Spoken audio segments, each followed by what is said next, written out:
everybody. This is Justin with I'm Your Astrology, back with another weekly update. Congratulations, you survived another month of some pretty heavy astrology. I'd say that January or February was a little easier than January, but still had some very intense factors to it. And, you know, we're still kind of having a bleed over from the energy of last month into March. I am a little more excited and optimistic about the shift in energy towards the end of March. And not to say that the energy we've experienced thus far is negative. I don't myself, from a shamanic view, don't really consider positive and negative. I believe life just in general is just its point of view. And if you walk through life knowing that everything that you experience in your life, you agreed to before you were born, it makes everything a little more easier to digest. You could see things from a 40,000 foot view. And, you know, if you live life the other way, it's very easy to get caught in a loop of victim consciousness. And once you're there, it's hard to really manifest really anything that you desire. So before I talk about this week, I kind of want to kind of recap some of the energy that has brought us to this point this week.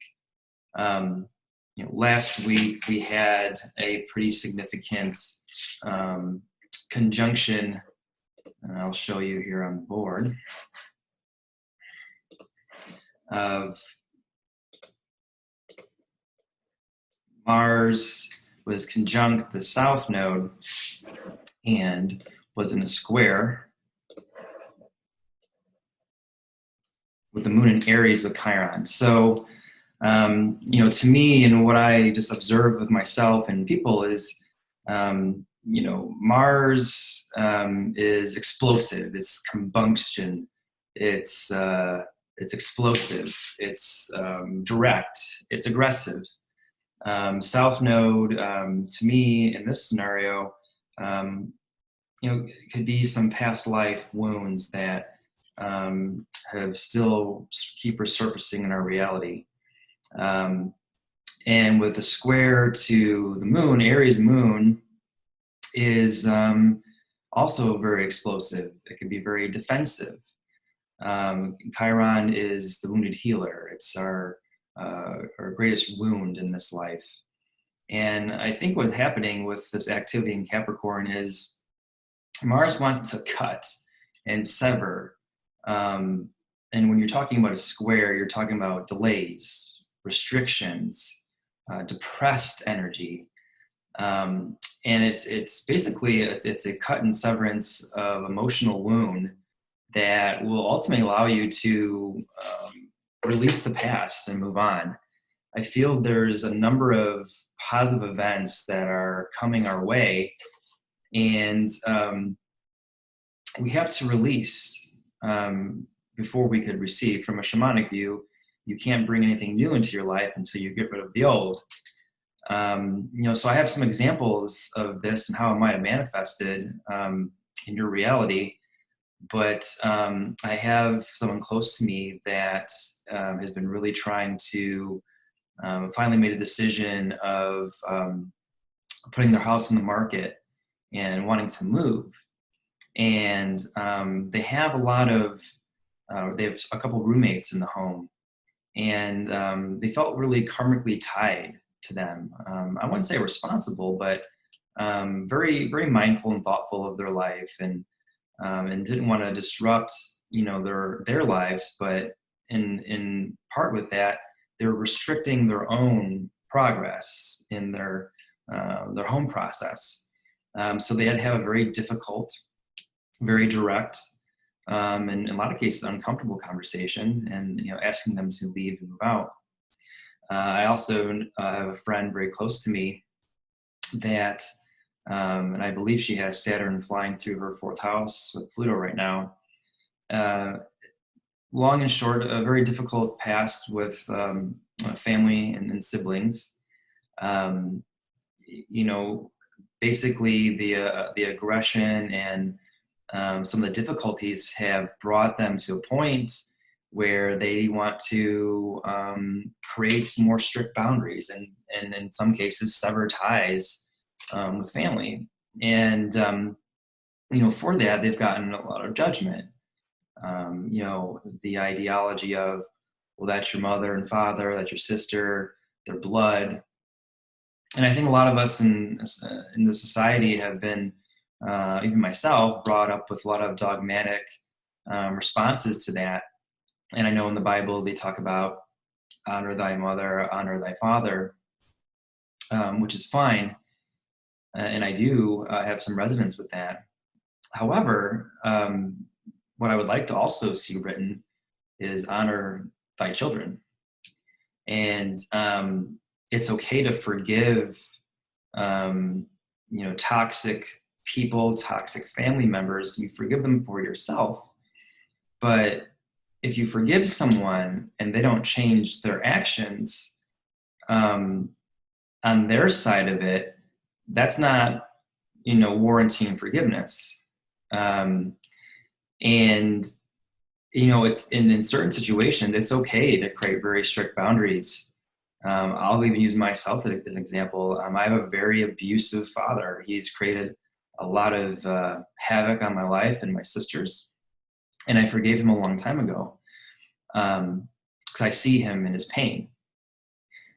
However, he never took any responsibility to seek counseling, maybe have taken certain natural approaches to temper some of his own anxiety and aggression, and just has wreaked living hell on my life for over 30 years.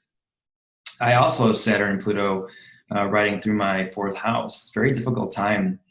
And I have forgiven the abuse, but I cannot allow the abuse to continue. So as hard as it was, and as much as I yearn for a father figure in my life, I'm just not going to have one just to have one. I can forgive the abuse, but I can't no longer allow it to continue because it's restricting my development. It's restricting my emotions. It's restricting my self-esteem and who I am. And if I keep getting sabotaged over and over and over again, I'll never be able to get to my dreams, wishes, and desires. So with that, you know, if people didn't make the severed ties, you know, with Venus kind of, you know, Venus in Aries with the square from the South Node and square to Chiron and the Moon, if you weren't able to own your power, you might create more problems for yourself. To me, with that combination, you know, it could be love triangles, whether it's in relationship or work. Let's say you're in a restricted career that you just want to break free from, but you don't have the courage to do so.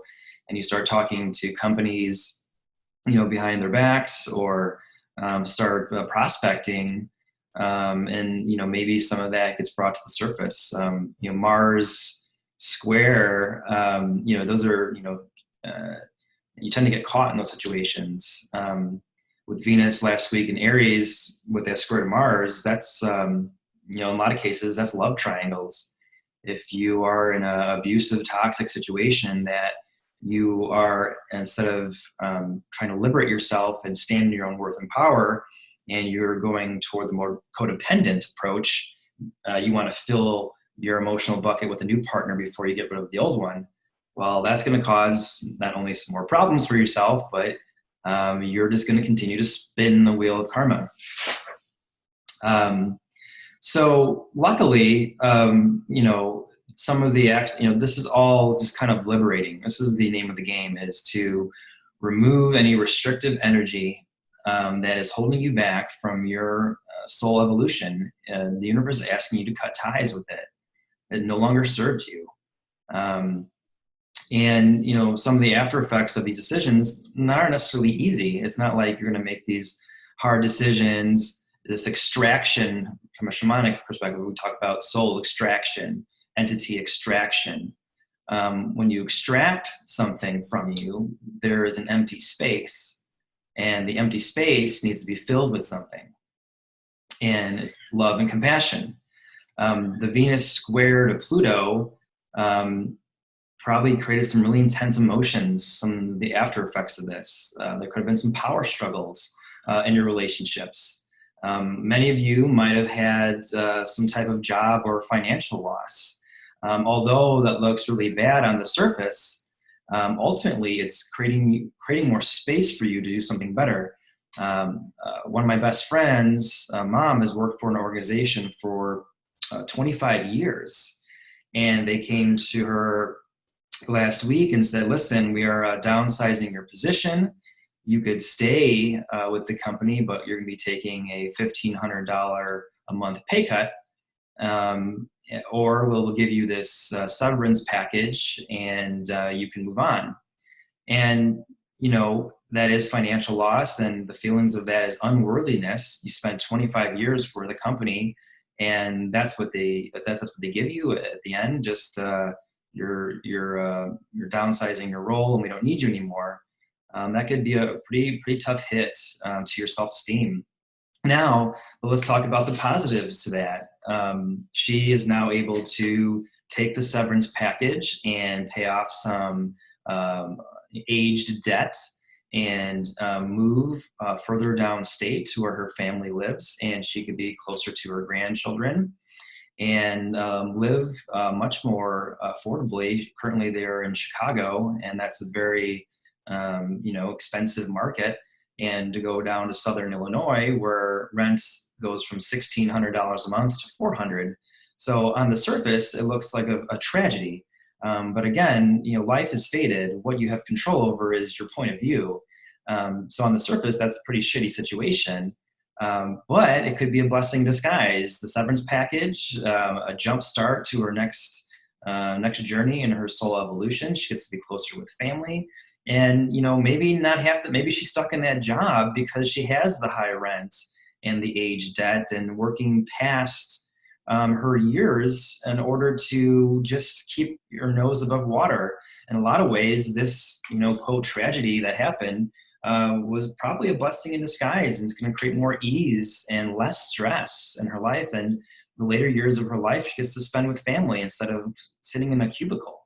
So again, some of these aspects that are happening are shitty, but in disguise, very much liberating and a blessing. This week we have Venus. Let me clear this out for a second.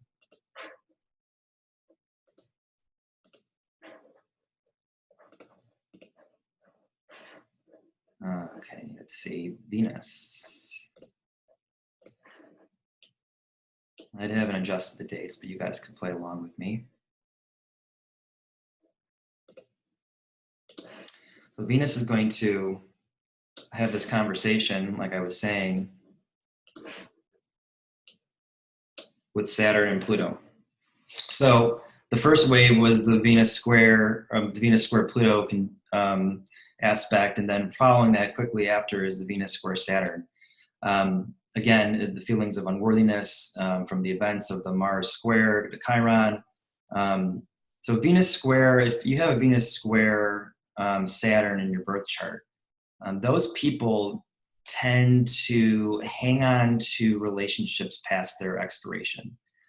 They tend to not value themselves, and they take shitty paying jobs, even though they're quite more capable than that.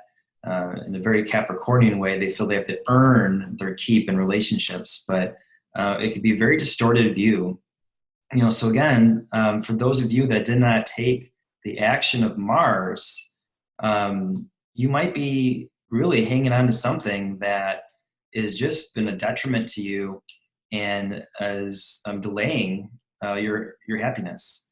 So the analogy I have too, an example of someone who didn't take this directed action, and I know my mom would be comfortable with me explaining this, but my mom has been in a corporation, or she's been in the industry for 40 years. And she's really wanting to tap into her creativity. She's a Taurus, and she has a lot of great natural talents, but she's been basically really unhappy for a very long time and doesn't like the direction of the organization. And, she is holding on to this position. And I ask her, why are you holding on to this? And she talks about the need for insurance. Even though I know for a fact they have some very, I know the insurance, state in this country is shitter than the aspects that we're looking at today.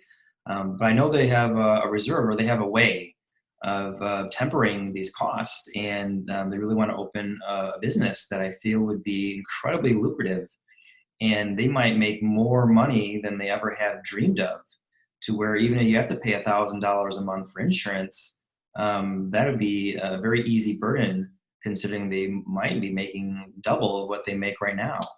So again, it's holding on to financial situations, relationships that are past their expirations, that quite frankly, they're never going to work, and they're never meant to work. It's like the analogy of being inside a burning building, and what is you're inside your home and the building is burning, but you don't want to run out that front door because you don't know what's on the other side of that door. But because mostly people don't make decisions that shake their lives because they're scared of the unknown. And keep in mind, in April, the nodes are going to be shifting. And the North Node is our destiny in this world. The South Node is the things that we need to overcome to reach our destiny.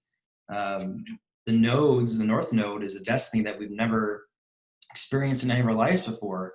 So there's always going to be this natural subconscious fear that we can't explain. And just understand that's going to be natural. I will tell you that, however, you could only manifest something new in the unknown because you're given space. It's a blank canvas. So when I talk to people about fear, I talk about how fear is our greatest master teacher. Fear shows us what no longer serves us. It shows us what we no longer want in our life. And I would tell you, some of the greatest transformations I've had in my life is I was really up against fear. And fear is a really great warning signal. When I have a lot of fear, I know that I'm onto something good. It's almost like it's a happy bell that rings off. Because I know if I'm fearful, there's good things on the other side of fear. And that is, I can only speak to myself, but I know a lot of others who have experienced the same. Now, there is some relief coming in. The sun is going to be conjunct Neptune. That's a really bad circle. Let me erase that.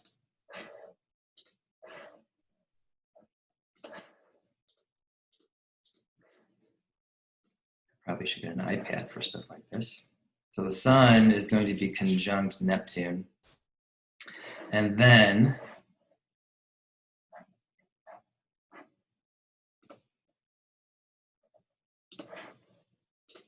Venus is going to be conjunct Uranus. Okay, so what I think is going on here is last week we had some really swift endings, a liberation period that came with a lot of pain and a lot of loss and feelings of unworthiness. I think this week now with the sun conjunct Neptune, it's incredibly compassionate. I think we all need to forgive ourselves and actually commend yourself for standing in your power, quite frankly. And I know that this the dust settling after the storm. But I think it's a great period, and also Venus is going to be moving into Taurus, which is placed much better than Aries. So Venus and Taurus is the ability for you to get some self-love, some self-nourishment. With the sun conjunct Neptune, I would say this is a great time to nail down a tarot reader, a psychic, an astrologer. It's a great opportunity to get some clarity and some healing and some body work. Taurus in general, they tend to store a lot of their emotions in the body. I do. So this week I'm going to be trying to get some energy work done. Even healers need healers. And you're not a healer unless you can realize that. So I need to kind of iron out this energy. And so this would be a great week to get some clarity, put yourself, not in an Aryan way, and Venus in Aries is kind of putting yourself first, but valuing yourself and treating yourself to some things that your body needs. I think there's going to be, with the Venus conjunction to Uranus, again, from a shamanic view, is you need to make space before you receive. You need to empty the bucket, and then so you could fill it back with water.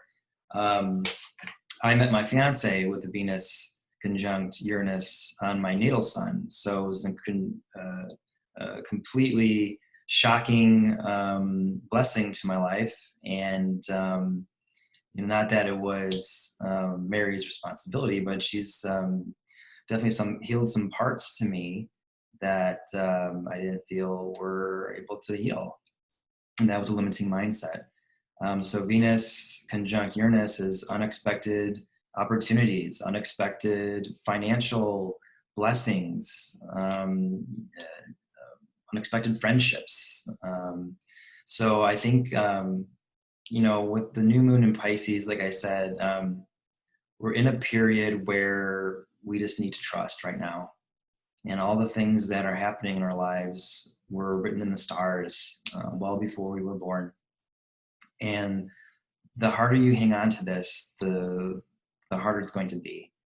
And I'm in a situation too. I've been in marketing for a number of years. I was a director for this company, and then I became a vendor of theirs.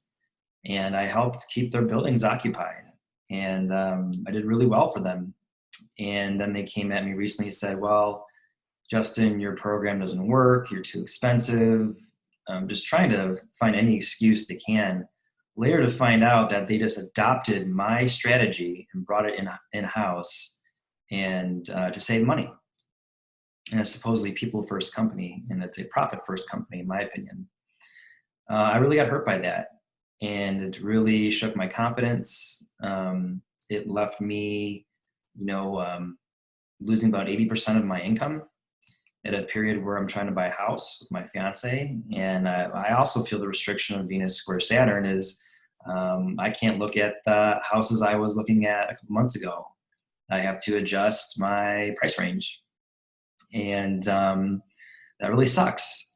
And I also need a lesson of trust, because what is coming ahead for me, I'm not certain. All I know is that since that time, and I have the Mars South Node and square with Chiron on my descendant. So that's a nasty combination. But ultimately, the relationship I had with this company, they're very narcissistic, and they took my soul.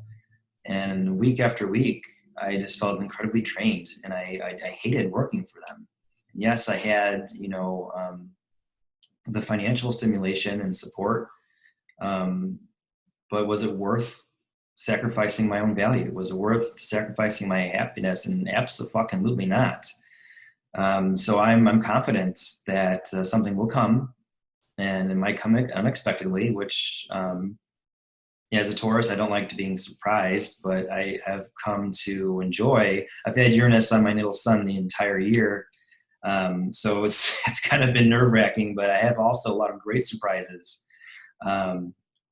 So ultimately, I want to leave you guys with an exercise. And that's why I have pictured here in the call today this person releasing a yellow balloon into the atmosphere. And I feel it's very, very, very proper for the energy of the times. And I know we're all in a lot of pain right now. And from a shamanic view, there's this idea of people that are that deceive you, that are jealous of you, it's called stealing your energy. And in turn, when you feel these feelings towards others, you are stealing their energy. And instead of being mad and resentful and feel victim consciousness, that's not going to get you anywhere further. Forgive the situation, forgive them for yourself. Just note that you will not ever allow that type of deception to happen in your life again. I would take a balloon and blow into it all of your fear, all of your hurt, all of your anger, all of your aggression, and then release it up into the ether. Give it to God, Neptune, Pisces. Give it to the other realms. Or, blow it up and pop it and just feel that release. I have come over time to really appreciate the idea of ceremonies. And with this new moon in Pisces, it's very ceremonial. You really just have to trust that your dreams are coming true. And sometimes you just have to let it go before you get something even better. Before my fiance came along, I was very upset, really hurt about a number of relationships I've had. This was last year. And the moment I just said, you know what, I don't care anymore. I'll be single forever. I was resigned to that fate. And the moment I gave up on relationships, that's when I got the best one in my life. So anyways, I hope this message finds you well. May you all walk with ease, grace, and glory. This is Justin with I'm Your Aid Astrology. I'm not your coach. I'm not your guru. I'm not your guide. I am your aid. I am your angel in disguise. I help you, empower you. Until next week, so long, everybody.